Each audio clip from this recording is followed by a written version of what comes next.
ഐശ്വര്യയാണേ. So വീട് paint ചെയ്യാൻ പോവാണോ എങ്കിൽ നിങ്ങളുടെ വീഡിയോ ആണ് ഇത്. ഒരു 10x10 സൈസ് ഉള്ള ഒരു റൂമിന് എത്ര ക്വാണ്ടിറ്റി പെയിന്റ് വേണം എന്ന് എല്ലാവർക്കും ഡൗട്ടല്ലേ. സോ ഇന്നത്തെ വീഡിയോ അതാണ് ഞങ്ങൾ ഡിസ്കസ് ചെയ്യാൻ ഉദ്ദേശിക്കുന്നത്. ആദ്യം ഈ 10x10 റൂമിന് നമുക്ക് സ്ക്വയർ ഫീറ്റിലോട്ട് കൺവേർട്ട് ചെയ്യാം. സ്ക്വയർ ഫീറ്റിലോട്ട് കൺവേർട്ട് ചെയ്യുമ്പോൾ 100 സ്ക്വയർ ഫീറ്റ് ആണ് വരുന്നത്. നമുക്കൊരു റൂമിന് 4 സൈഡാണുള്ളത്. 4 സൈഡ് വരുമ്പോൾ 400 സ്ക്വയർ ഫീറ്റ് പ്ലസ് നമ്മുടെ സീലിംഗ് ഒരു 100 സ്ക്വയർ ഫീറ്റ്. അങ്ങനെ ടോട്ടൽ നമുക്ക് 500 സ്ക്വയർ ഫീറ്റ് ആണ് ഒരു റൂമിന്റെ ഏരിയ വരുന്നത്. ഈ 500 സ്ക്വയർ ഫീറ്റിൽ ഡോർസും വിൻഡോസും വരും ഇല്ലേ.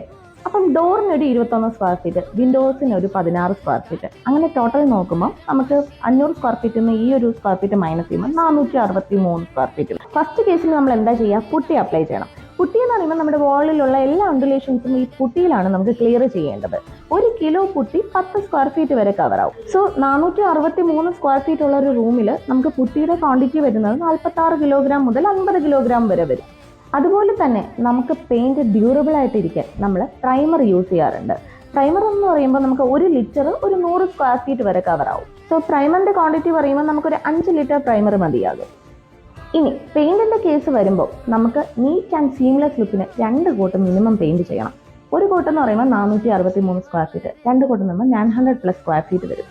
1 litre paint 100 square feet cover ചെയ്യുന്നു. സോ നമുക്കൊരു 9 to 10 ലിറ്റർ പെയിന്റ്സ് ആണ് ഒരു